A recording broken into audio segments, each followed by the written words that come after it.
The morning sun spread across the wide fields, painting everything in soft gold. The old farmhouse stood quietly at the edge of the land, surrounded by rows of green crops swaying in the wind. It was peaceful, the kind of peace that comes from years of hard work and simple living. The family that lived there didn't have much, but they had what mattered: love, unity, and pride in the soil that kept them alive. The father rose before sunrise every day. His body was strong, his hands rough, but his movements were calm and steady. He fed the animals, checked the fences, and fixed anything that needed fixing before most people had even opened their eyes. His wife made breakfast in the kitchen, humming softly while the smell of biscuits filled the house. Their 2 children helped with chores before heading to school, laughing as they raced down the dirt road that cut through the fields. To outsiders, it looked like an ordinary life. But in that quiet town, not everyone saw it that way. Some people didn't like the idea of a black family owning land that stretched as far as the eye could see. The farm had been in the family for generations, built with sweat and sacrifice, but jealousy and prejudice ran deep in that part of the country. And lately, the tension had started to show. It began with small things: a broken mailbox, strange tire tracks near the barn, someone leaving trash by the gate. The father didn't make a fuss. He had lived long enough to know that anger only gave others control. He told his family to ignore it and focus on the harvest. But trouble has a way of growing when it's left alone. One afternoon, 2 police cars pulled up by the gate.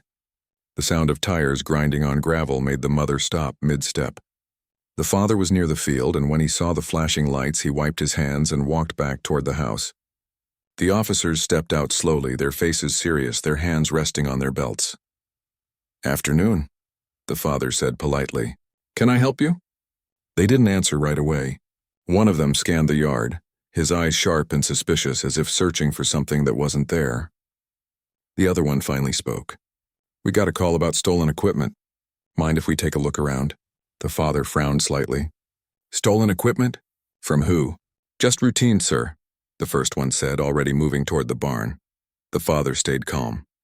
"This is private property," he said quietly. "If you've got a warrant, I'll gladly cooperate." But without it, the officer smirked. "You got something to hide?" The word stung, but the father didn't react. His wife stepped out of the house, her hands wiping flour from her apron.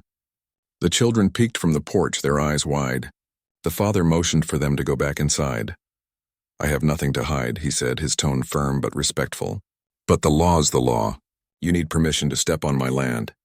The officers exchanged looks. After a few moments, they got back in their cars and drove away, leaving behind a swirl of dust.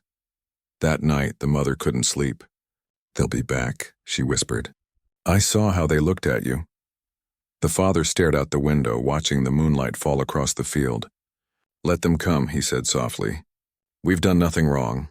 But deep inside, he knew this wasn't the end. Over the next few weeks, things got worse. The same patrol car started parking down the road, its headlights glowing in the dark. Sometimes it followed the family's truck into town. At the grocery store, people stared but said nothing. Whispers followed them in the aisles, as if everyone had suddenly decided the family was dangerous. The son grew angry. He was young, strong, and proud, and he hated seeing his father treated with such disrespect. "Why don't you just tell them off?" he asked one evening. "You're letting them walk all over us." The father looked up from his chair. "Words don't fix hate," he said quietly. "Sometimes silence speaks louder. But they think you're weak." The boy snapped. The father's eyes met his. "Let them think what they want. Truth doesn't need an audience." The boy looked away, frustrated. His mother placed a gentle hand on his shoulder. "Your father knows what he's doing," she said softly. "He's been through more than you know." Those words stayed with the boy.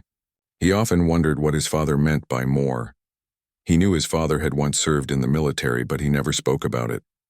Whenever the topic came up, he would simply say, "That was another life," and change the subject. A few days later, the harassment became bolder. The officers returned, this time with more men. They claimed they'd received another report, this time about suspicious activity. They searched the barn, the fields, and even the shed, finding nothing but farming tools and feed. Still, they kept asking questions, their tone dripping with suspicion. One of them looked at the father and said, "You people sure got a lot of land for folks who say they don't do anything wrong." The air went still. The wife's hands tightened around the edge of her apron, and the son stepped forward, his fists clenched. But before he could speak, his father gently placed a hand on his arm.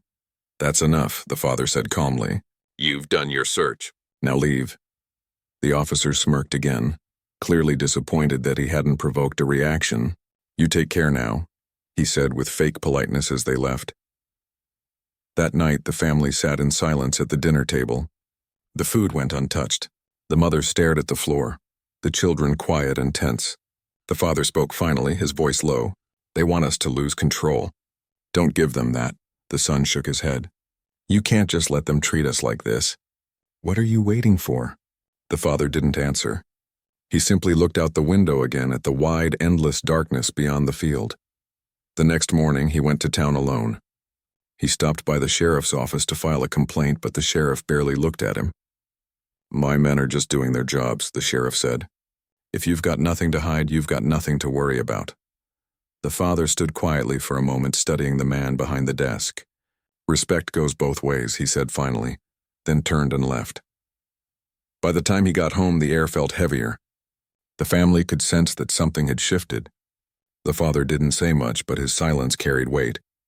He began checking the locks more often, walking the property line every night before bed. One evening, as he walked back toward the house, he stopped by the old oak tree at the edge of the field. He stood there for a long time, looking up at the stars. Memories flashed through his mind. Dusty roads in faraway places, the sound of helicopters, the faces of men he'd once served beside. He took a deep breath and let it out slowly. That life was behind him, but it had taught him one thing: patience. He would use it now. The next weekend, a small storm rolled through. The rain fell hard, washing away tire tracks and footprints. The family gathered in the living room, listening to the thunder. The father sat by the window, watching the road through the rain. For the first time in days, he allowed himself to relax. But then the sound of a car engine broke through the storm. Headlights appeared through the trees, growing brighter as the vehicle approached. It was another police car. The father stood up slowly. His wife's hand tightened around his arm. "Please," she whispered. "Don't go out there." He looked at her gently. "They won't stop unless I face them." He stepped out onto the porch as rain poured down. The officer rolled down the window and leaned out. "Just making sure everything's all right," he said with a grin that didn't match his words. The father didn't move. "Everything's fine," he replied. The officer stared at him for a moment, then nodded. "Good. Keep it that way." The car rolled off, disappearing into the rain. The father stayed there for a while, letting the rain soak through his shirt. He looked out over the land, his land, and made a silent promise that no one would take it from him no matter what they tried. Inside the house, his son watched him through the window. For the first time, he saw something in his father's posture that made him pause. It wasn't fear. It wasn't anger. It was strength, the kind that comes from knowing exactly who you are. That night, the father finally spoke to his son before bed. "Sometimes," he said quietly, "the best way to fight is not with your fists, but with your mind. Let them think you're weak. When the time comes, they'll see the truth." The son nodded slowly, though he didn't yet understand. Outside, the storm faded into silence. The farm stood peaceful again, but the peace felt fragile, like the calm before something bigger. The father sat by the window until dawn, his eyes fixed on the horizon. He knew trouble was coming, but he also knew he was ready, and this time, when it came, he wouldn't just be a farmer anymore. The next few days passed slowly, but the family could feel something different in the air. The father still worked from sunrise to sunset, keeping his usual calm routine, but there was a quiet tension behind his steady eyes. He didn't talk about the officers anymore, though everyone knew the matter was far from over. Each morning, the family gathered around the breakfast table before heading out to work. The smell of fresh coffee mixed with the sound of the radio. The news talked about weather, local fairs, and markets, but never about what was happening out on that farm. It seemed like nobody in town wanted to acknowledge it. The mother tried to keep things normal. She told jokes, baked pies, and made sure the children stayed focused on their studies. But the son couldn't shake off the anger inside him. Every time he saw a police car on the road, he felt his chest tighten. He hated how his father stayed calm when everyone else was losing their patience. One afternoon, the father was mending a fence by the cornfield when he saw dust rising in the distance. He paused, wiping the sweat from his brow. A familiar sound followed, the rumble of engines. Soon, 2 patrol cars rolled up the dirt road again, stopping just beyond the gate. The son spotted them first and came running from the shed. "Not again," he muttered under his breath. The mother stepped out of the house, her hands trembling slightly. The officers got out, their faces cold and unfriendly. One of them called out, "We got another report, old man. Someone said you've been keeping stolen goods here again." The father stood tall and replied calmly, "That's nonsense. You already searched everything last week." "Well," the officer said with a grin, "guess we'll have to double-check." The father didn't move. "Not without a warrant," he said in a firm tone. "You know the law." The officers exchanged looks. The second one, younger and more impulsive, kicked the dirt. "You trying to tell us how to do our job?" "I'm asking you to do it the right way," the father said evenly. For a moment, no one spoke. The son stepped closer, his fists tightening. "Dad, they can't just—" The father raised his hand slightly, signaling him to stop. He never took his eyes off the officers. After a long silence, the older officer sighed and muttered, "Fine, but don't think we're done here." He motioned to his partner, and they both got back into their cars. The sound of their engines faded down the road, leaving behind the dust and tension that hung in the air. The son let out a frustrated breath. "Why do you keep letting them get away with it?" he shouted. "They don't respect you." The father turned slowly, his eyes calm but sharp. "Respect isn't something you can force. If I fight them the wrong way, I lose everything. This land, this home, our peace." "But they're already taking our peace," the boy said, his voice breaking slightly. The father didn't answer right away. He looked out over the field, the same field his father and grandfather had once worked. Then he said quietly, "You can't fight hate with hate. You win by standing taller, not louder." The son didn't understand it yet, but something in his father's tone made him fall silent. That evening, the family went into town for supplies. Normally, it was a quick trip, but that day every eye seemed to follow them. The grocery store grew quiet when they walked in. Conversation stopped, and even the cashier's smile looked forced. As they walked down the aisles, whispers followed them like shadows. The son tried to ignore it, but when one man muttered something rude under his breath, he turned sharply. The father placed a hand on his shoulder again. "Not here," he said softly. "Not like this." At the counter, the cashier scanned their items without looking up.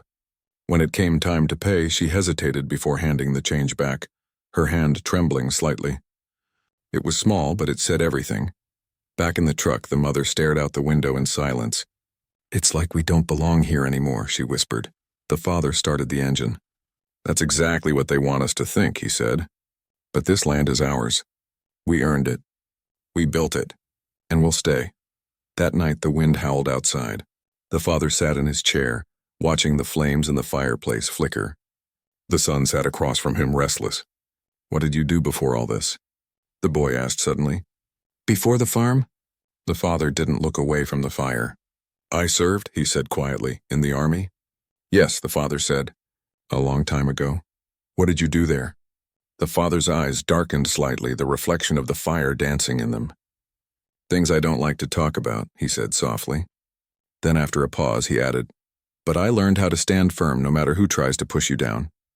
The boy didn't ask more. Something about his father's tone told him there was more behind those words than he could imagine. Days passed, and the tension in the small town grew heavier. The father's complaint to the sheriff had clearly angered someone. Word spread that the family was causing trouble.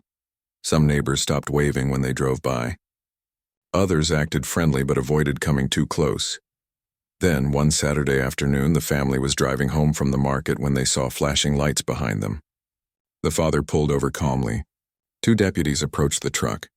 One of them leaned into the window and said, "You know why we stopped you?" "No, sir," the father replied. "Broken tail light," the deputy said, even though both lights were working. The father nodded slowly. "I'll get it fixed if it's not working," he said. The deputy smiled coldly. "Step out of the vehicle." The mother's hand gripped the father's arm, but he gently placed his hand over hers.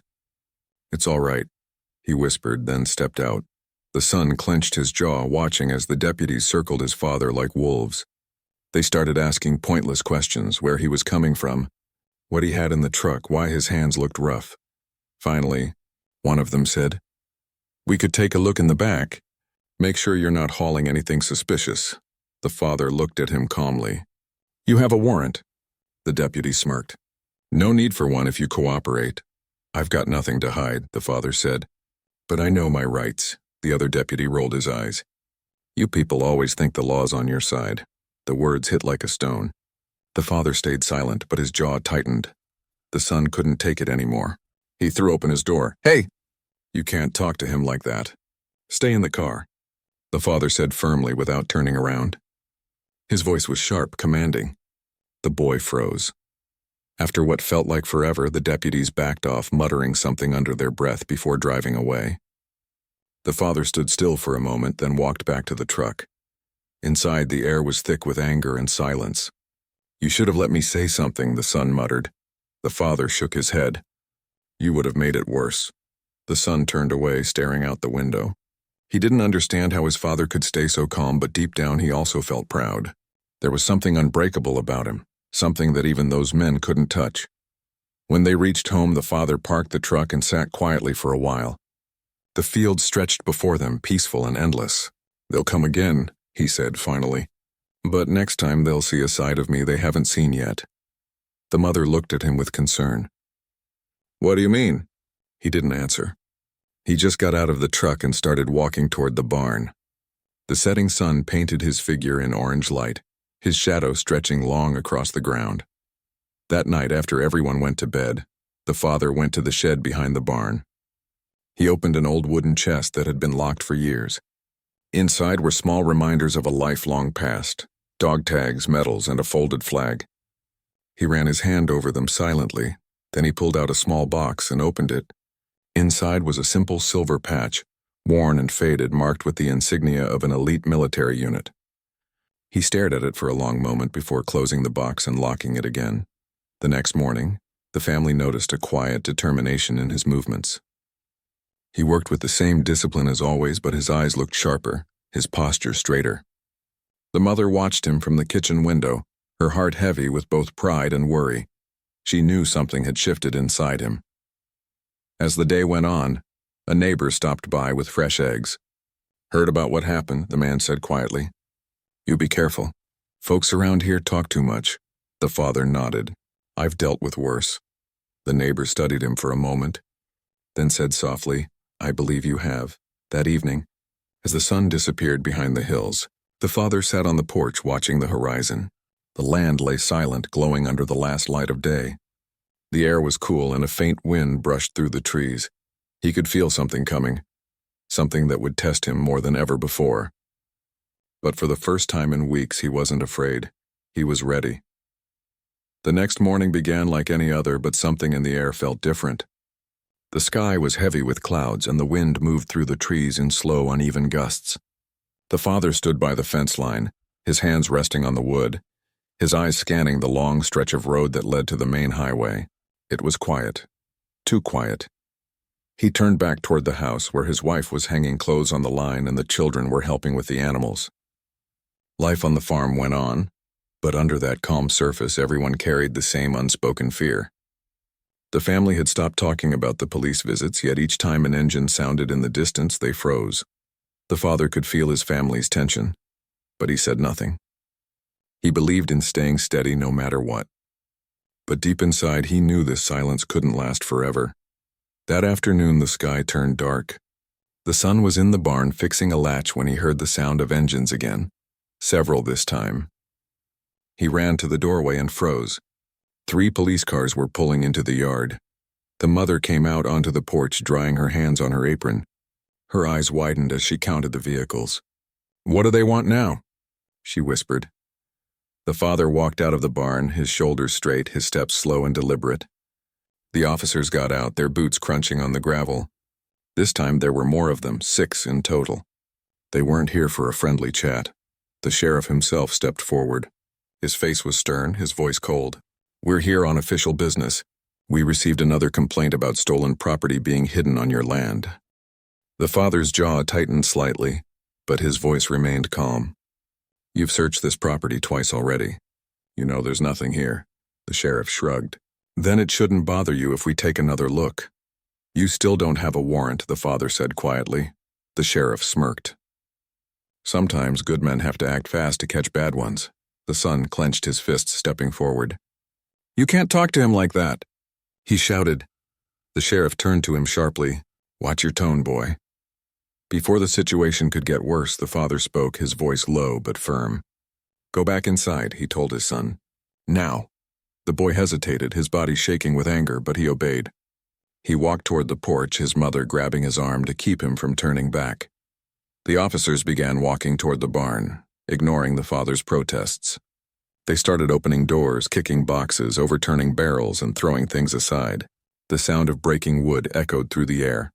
The father stood still for a few moments, his breathing slow. Then he began walking toward them.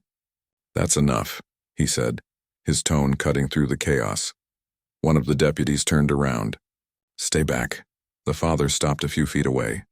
You've done your search. There's nothing here, leave. The sheriff looked at him and laughed under his breath. You think you can tell me what to do on my watch? The father's eyes didn't move. On your watch, the law still applies.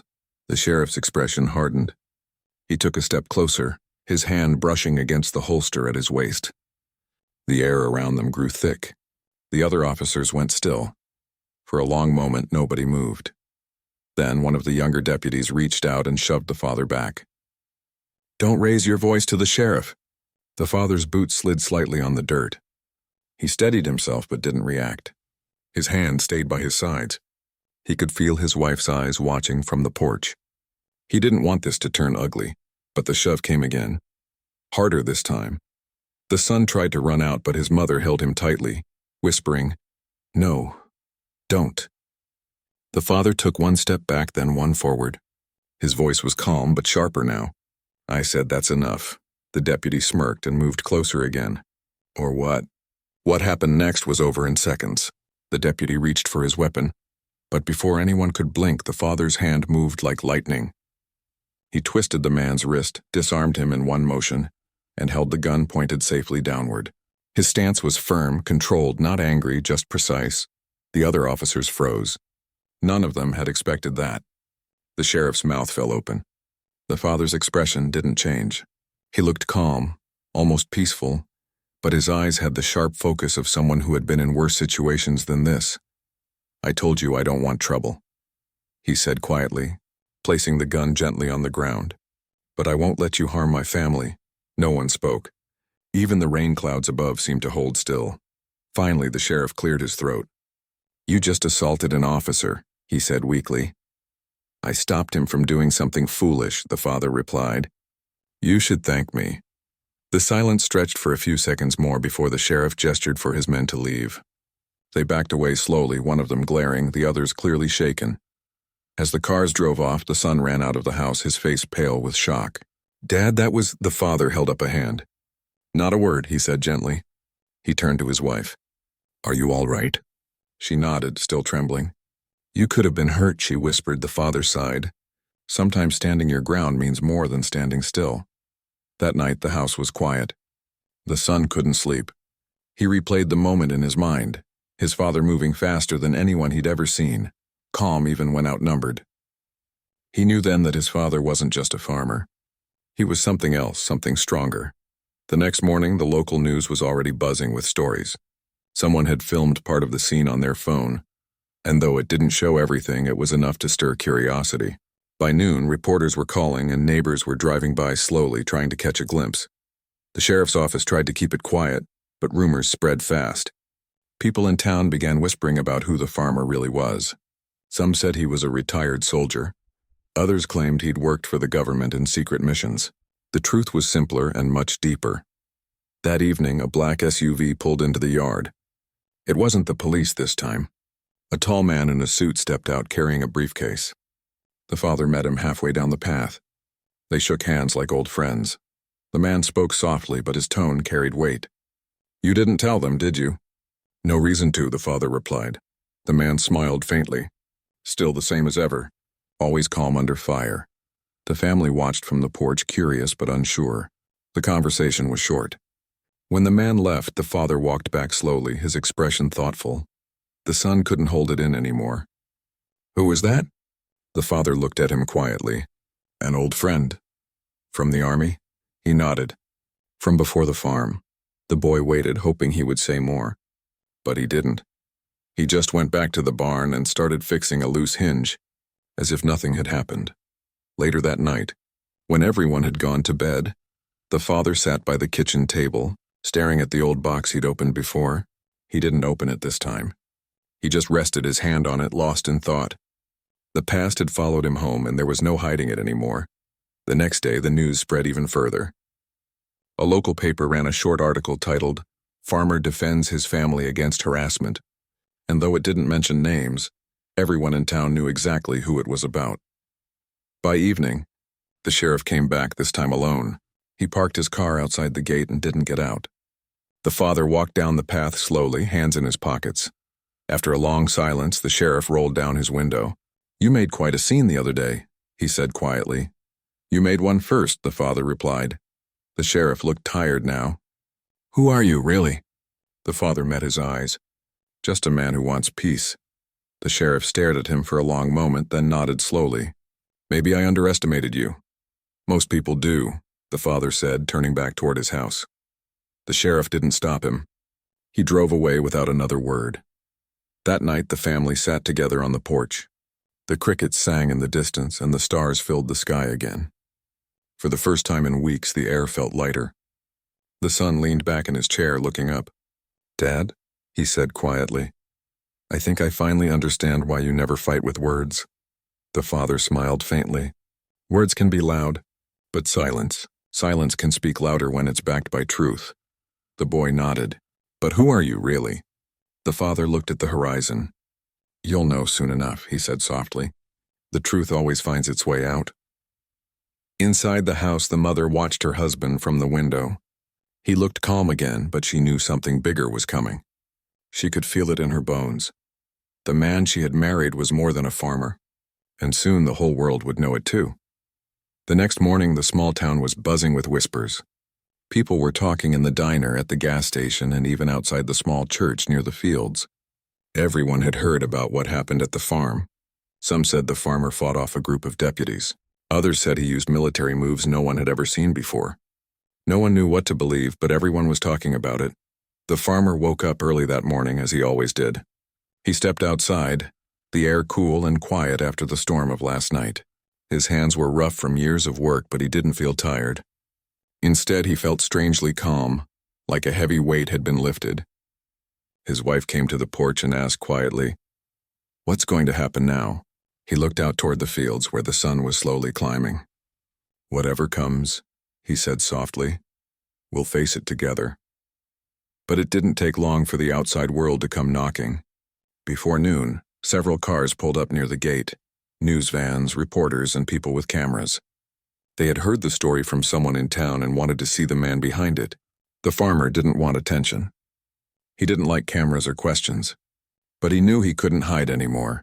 He told his wife and kids to stay inside while he walked down the dusty path to the gate. A reporter stepped forward, microphone in hand, and said, "Sir, people are calling you a hero. They say you stopped a group of officers who came to your property. Can you tell us what really happened?" The farmer shook his head slowly. "I'm not a hero," he said. "I'm just a man trying to live in peace."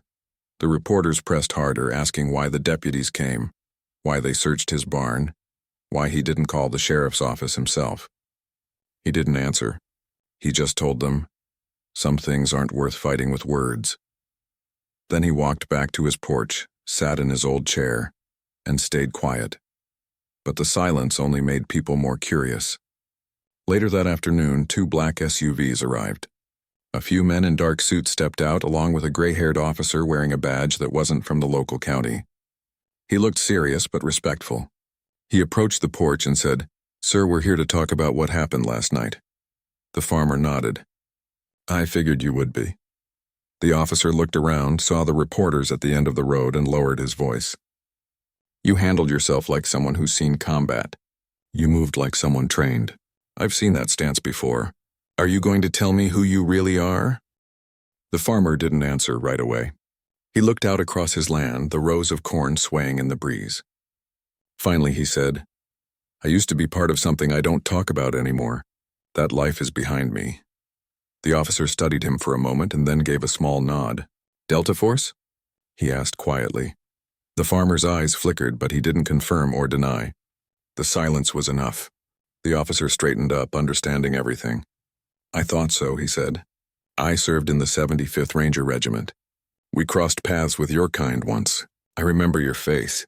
It turned out that the officer wasn't from the county. He was from a federal branch that handled investigations involving law enforcement misconduct. He'd come because the situation had gone too far, and now it was in the spotlight. The sheriff's department was already being questioned, and the deputy's actions were under review. When the officer left, he shook the farmer's hand and said quietly, "You could have hurt those men last night. You didn't. That says a lot about the kind of soldier you were and the man you still are." The farmer nodded. "Violence doesn't fix anything. It only starts another war." By evening, the town was divided. Some people defended the sheriff's men, saying they were just doing their job. Others said the farmer had been targeted unfairly for years because of who he was. The truth started to spread through social media and news channels. Old military photos surfaced online. Grainy pictures from foreign deserts and old missions that no one had ever talked about. People began recognizing the quiet farmer as a decorated war veteran who had once risked his life for his country. The sheriff tried to deny everything at first. He told the local paper that his men were following leads, but then body camera footage leaked. It showed how his deputies had acted that night, how they pushed the son, how they threatened the family, and how the farmer had remained calm until they crossed the line. The video spread fast, and soon even state officials got involved. The next morning, the sheriff showed up at the farm himself, his hat in his hands. He didn't come with deputies this time. He stood by the gate, uneasy. The farmer walked up slowly, his wife watching from the porch. The sheriff cleared his throat. "I didn't know who you were," he said quietly. "I didn't know your past." The farmer looked at him. "You didn't need to know my past," he said. "You just needed to treat us like people." The sheriff looked down, unable to meet his eyes. "You're right," he said after a long pause. "And I can't change what's already done. But I'll take responsibility for my men. There's already an investigation. I'll cooperate fully." The farmer didn't respond. He just turned and started walking back to the porch. The sheriff called out softly, "You're a better man than most would have been in your place." That evening, the family sat around the dinner table, quiet but relieved. The son looked at his father and said, "Why didn't you tell us who you really were? We had no idea." The father smiled faintly. "Because it doesn't matter where I fought or what I did. What matters is what kind of man I am now. I didn't want you to grow up seeing me as a soldier. I wanted you to see me as your father." His wife reached over and held his hand. "You did the right thing," she whispered. The next few days brought more change. State investigators suspended the deputies involved. The sheriff faced pressure to step down.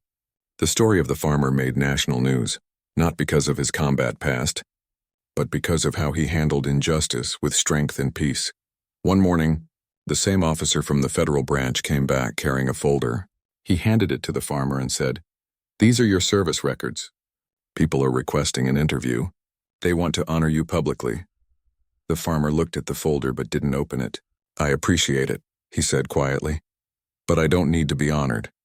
I just need people to understand that respect shouldn't depend on who you were. It should depend on who you are." The officer smiled slightly. That's the kind of message people need to hear. That night, as the sun went down, the farmer sat on the porch again. His son joined him, leaning against the railing. "Dad," he said softly, "I used to think you were scared to fight back. But now I get it. You weren't scared. You just knew better." The father looked at him and nodded. Sometimes real strength isn't about fighting. It's about knowing when not to.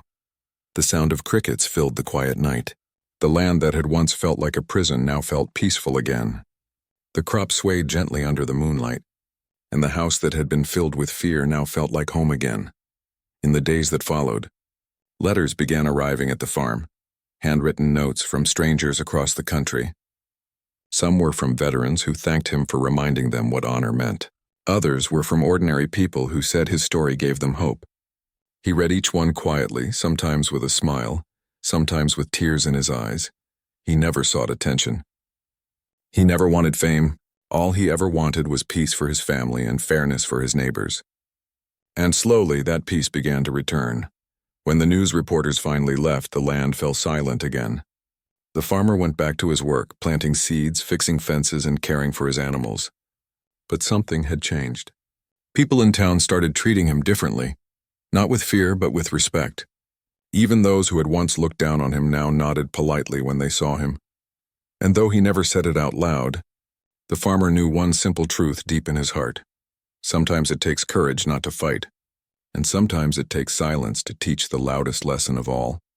The days slowly turned into weeks, and the noise around the farm began to fade. The reporters stopped coming, the cars stopped parking by the dirt road, and the land returned to its quiet rhythm. The family could finally breathe again. The morning sun once more felt warm instead of heavy, and the nights were calm enough to sleep without worrying who might show up. The father spent most of his time in the fields, repairing fences, tending to the animals, and planting new crops. The soil had always been his peace, the place where his thoughts could rest. Sometimes, while working, he would look up at the horizon and think about all that had happened. The fear, the anger, the humiliation, and then the truth that finally came to light.